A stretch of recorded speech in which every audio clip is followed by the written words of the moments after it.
जनाब स्पीकर, मैं इस मुअज़्ज़ज़ ज़बान का और आपका इंतहाई शुक्रगुज़ार हूँ कि आज वो करारदाद मुत्तफ़क़ा तौर पर मंजूर की गई जो कि 9 मई के हवाले से जो वाक़यात हुए।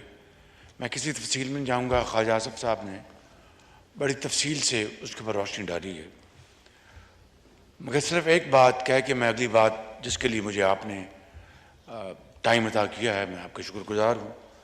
मैं वो बात करना चाहता हूँ क्योंकि मगरिब की अज़ान का वक्त हुआ चाहता है, और वो ये है कि सिर्फ जो सिविलियन तनसीबात हैं वहाँ पर आइन और कानून के मुताबिक और इंसाफ के तमाम तकाज़े पूरे करते हुए वहाँ पर एंटी टेररिस्ट एक्ट के तहत मुकदमे चलाए जाएंगे। और जो फ़ौजी तनसीबात जिसकी तफसील आज भी क़ायद साहब ने फरमाई और भी इस मुअज़्ज़ज़ ज़बान में ऑनरेबल मेंबर्स अपनी तकारीर में जिक्र करते रहे हैं कि सरगोदा में मियाँ वाली में वो जहाज़ खड़े थे जिनको पाकिस्तान के अवाम की गरीब मुल्क की पूंजी से, खून पसीने की कमाई से वो जहाज़ ख़रीदे गए ताकि कभी खुदा न खास्ता दुश्मन का हमला होता है तो उसको वो शाहीन की तरह झपट पड़े, उनको शिकस्त फाश थे जिस तरह 2019 में हुआ। और वहाँ पर वो जत्था आग लगाने पहुँच गया। अब बताएं कि ये सरीहन मुल्क दुश्मन नहीं तो और क्या है। लिहाजा ये तमाम मुकदमात ये जो आइन ने कानूनी इख्तियार दिए हैं वो आर्मी एक्ट के तहत चलेंगे, कोई नया कानून बनने नहीं जा रहा। जनाब स्पीकर, मैं आज अर्ज़ करना चाहता हूँ कि इमरान नियाज़ी ने ये ट्वीट दी है और मैं आपके सामने पेश करके इसका जवाब देना चाहता हूँ। वो कहते हैं कि द आर्टिकल क्लेम्स, ये इमरान नियाज़ी की ट्वीट है, the article claims that I had made general Asim resign as DGISI because he had shown me my wife Bushra Begum's corruption cases. This is completely false. Neither did General Asim show me any proofs of my wife's corruption, nor did I make him resign because of that, quote unquote.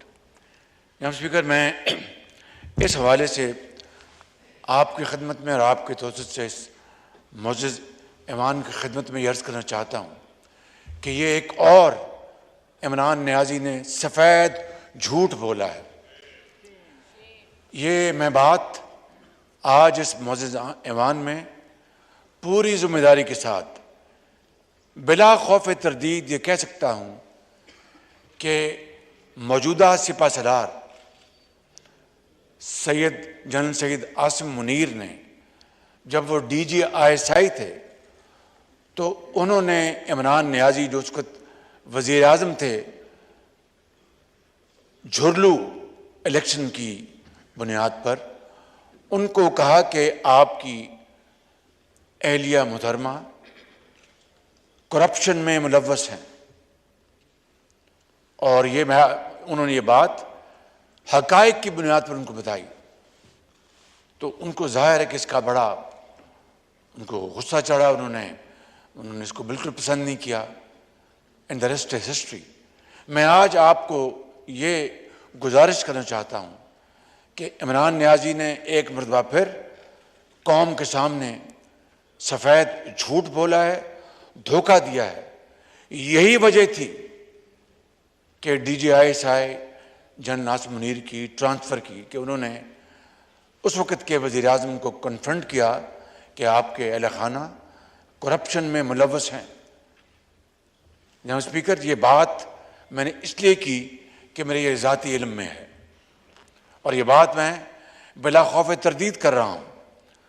और फिर हाथ कंगन को RC क्या, मुझे बताएं वो तो शायद कुछ करोड़ों रुपए की करप्शन होगी या 1-2 अरब रुपए की करप्शन होगी, खुदा जानता है। वो फैक्ट्स अगर वक्त आए तो वो फैक्ट सामने आ जाएंगे। लेकिन जो बात मैं यहां पर करना चाहता हूं कि 60 अरब रुपए की करप्शन को आप कहां ले जाएंगे जनाब स्पीकर? सऊदी वली अहद की वो एक नादर तोहफा मक्का मुकरमा की वहां पर मॉडल था, उस घड़ी में करोड़ों रुपए के, उसको बाजार में बेच दिया और जाली रसीद पेश कर दी। बेचा उसको दुबई में और कहा कि यहां पर इस्लामाबाद में पता नहीं कौन सी पिछवाड़े में दुकान है, उसकी जाली रसीद दे दी। इससे बड़ा और जनाब स्पीकर संगीन मजाक इस कौम के साथ क्या हो सकता है? हमारे बरादर ममालिक के जो सरबराहान हैं उनके साथ और क्या संगीन मजाक हो सकता है? और 60 अरब रुपए की करप्शन के नतीजे में जब आपने नहीं, मैंने नहीं, इस गवर्नमेंट ने नहीं, नैब ने नोटिस वारंट जारी किया। और मैं बात यहां पर बड़ी जिम्मेदारी से इस मस्जिद ऐवान के सामने करना चाहता हूं, फिर बिला खौफ तरदीद कि बाखुदा मुझे भी इल्म नहीं था कि नैब ने ये वारंट जारी किए हुए हैं। वो कोर्ट में उनकी गिरफ्तारी हुई। ये एक अलग मौजू है कि कहाँ गिरफ्तारी हुई, किस जगह होनी चाहिए थी, लेकिन उसके नतीजे में जो इस मुल्क के अंदर 9 मई को जो तबाही हुई, वो चश्मे फलक ने इस तरह का दिलखराश वाकया कभी नहीं देखा। जनाब स्पीकर, 60 अरब को मामूली बात है? यहां पर पूरी मुतहद्दा अपोजिशन को दीवार के साथ लगा दिया गया जाली मुकदमात में, कहीं कोई गमला नहीं टूटा।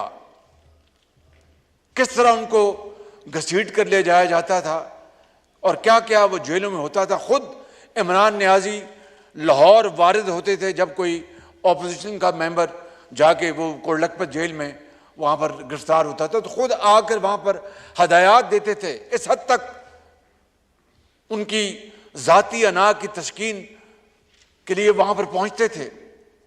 और ये तो कौम का पैसा, 60 अरब रुपया।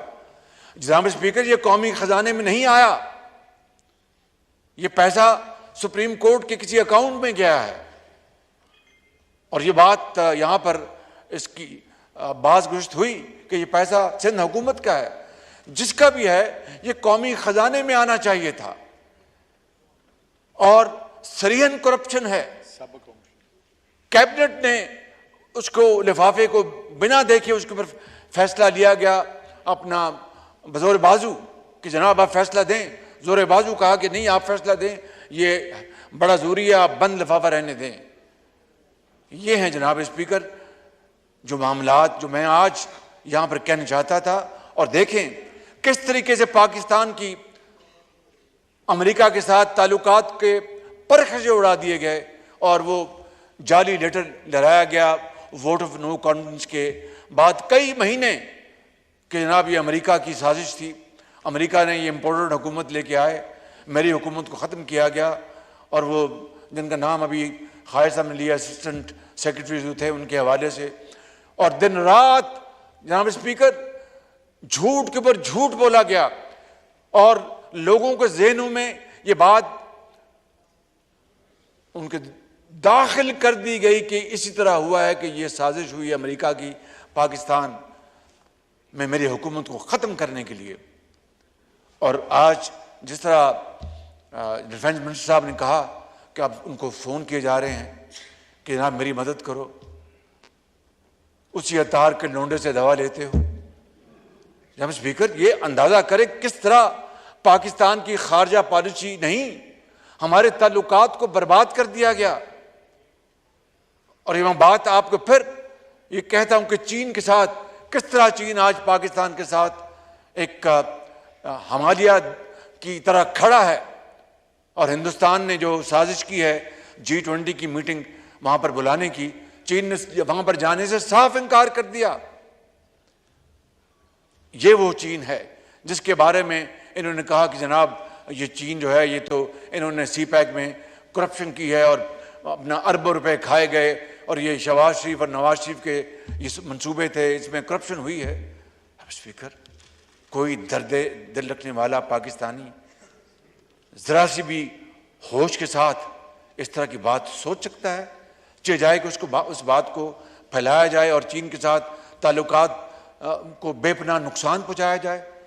उसके बावजूद भी देखें चीन का हौसला, मैं सैल्यूट करता हूं चीनियों को, चीनी लीडरशिप को, जिन्होंने आज फिर कश्मीर कॉज के हवाले से पाकिस्तान के साथ वालिहाना साथ दिया है। सऊदी अरब के बारे में खबरें आई हैं, तुर्की के बारे में खबरें आई हैं कि वो हमारा साथ दे रहे हैं। इनके साथ इन्होंने ताल्लुकात को बर्बाद कर दिया। स्पीकर, इसलिए मैं समझता हूं कि आज ये इंतहाई ज़रूरी है। मेरी कल परसों हमारे मोहतरम वज़ीर ख़ारजा से मेरी बात हुई और मैंने कहा कि ये जो प्रोपेगेंडा किया जा रहा है पाकिस्तान के ख़िलाफ़ कि ह्यूमन राइट्स के हवाले से और दूसरे हवालों से, उनका मैं इसका भरपूर नोटिस ले रहा हूँ मैं इसका। और हमारे जो मिशंस हैं पाकिस्तान के यूरोप में ख़ास तौर पर और शुमाली अमेरिका में, उनको हम एक्टिवेट कर रहे हैं और हक़ाइक़ के साथ उनको बताएंगे। और मैं आज आपकी इजाज़त से ये बात इस अवान में रखना चाहता हूँ कि मैं और वज़ीर ख़ारजा साहब से उनकी पूरी मुशावरत के साथ कि हम छोटे डेलीगेशंस, ज़्यादा नहीं, छोटे डेलीगेशंस 2-2, 3-3 अफराद पर मुश्तमिल, जो जाके बड़ी अच्छी गुफ्तगू हक़ाइक़ के साथ कर सकें, अपने काउंटर पार्ट्स के साथ हम बाहर भिजवाएँ। और ये अगर ख़र्चा होता है तो कम से कम हम पाकिस्तान का दिफा कर रहे होंगे, जो असली सूरत हाल उनको बता रहे होंगे हक़ाइक़ के साथ। मैंने मीटिंग बुलाई और इस सिलसिले में हम इंशाअल्लाह फैसला करेंगे। जनाब स्पीकर, ये बहुत जुल्म और ज़्यादती हुई है पाकिस्तान के साथ। अभी मैं कोयटा से होकर आया हूँ, 19 साल बाद वहाँ पर कोयटा में नेशनल गेम्स, वहाँ पर उसका आज इफ्तिताह हुआ। 19 साल बाद। ये कोई मामूली बात है कि किस तरीके से जनाब स्पीकर इन सपूतों ने, कौम के सपूतों ने, जिनके बारे में वो मरहुमा ने कहा था कि पुत्र हटाते नहीं लफ्ज़, उन्होंने अपनी जानें हथेली पर रखकर अपनी कौम के माओं और बच्चों और बुजुर्गों और जवानों को बचाया और इस दहशतगर्दी का कलाकमा किया। और उनके बारे में इन्होंने जो कुछ किया 9 मई को, उसके बाद मैं समझता हूं कि ये कौम कभी इस दिलखराश वाक़े को कभी नहीं भूलेगी। और मैं आपको आज फिर बड़ी आजिज़ी से, हमारे दिल में कोई इंतकाम नहीं, कोई वेंडेटा नहीं है, बाखुदा मैं आपको बिल्कुल दिल से बात कर रहा हूं, लेकिन जिन्होंने इस कौम के शहीदों और गाजियों की बेहुरमती की है और उनके यादगारों को पांव तले रौंदा है और उनको गाली गलौज किया, जाके अपना कायदे आज़म हाउस को जाके वहाँ पर उसको राख बनाया और पूरी दुनिया को बताया कि हम पाकिस्तानी नहीं, हम दुश्मन हैं। जनाब स्पीकर, उनको कानून और आइन के कटहरे में खड़ा करना होगा। अगर उनसे रियायत बरती गई तो मेरे मुंह में खाक, ये मुल्क नहीं बचेगा। इसलिए मैं कहता हूं कि हमारे कोई हम मुनक़िस्म मिजाज नहीं है, सवाल पैदा नहीं होता। हमें नवाज शरीफ की ट्रेनिंग है। देखिए कि हमने क्या क्या, हमने बड़ी बड़ी मुसीबतों को हमने तहम्मुल से बर्दाश्त किया। पीपल्स पार्टी ने कितने कितने बड़े दिलखराश वाक़यात को सब्र और तहम्मुल से बर्दाश्त किया, मगर ये वाक़या ऐसा है जो मेरे और आपकी ये कंट्रोल से बाहर है। ये कौम की अमानत है। मैं इंशाअल्लाह ये कौम की अमानत कौम को लौटाऊंगा इंशाअल्लाह।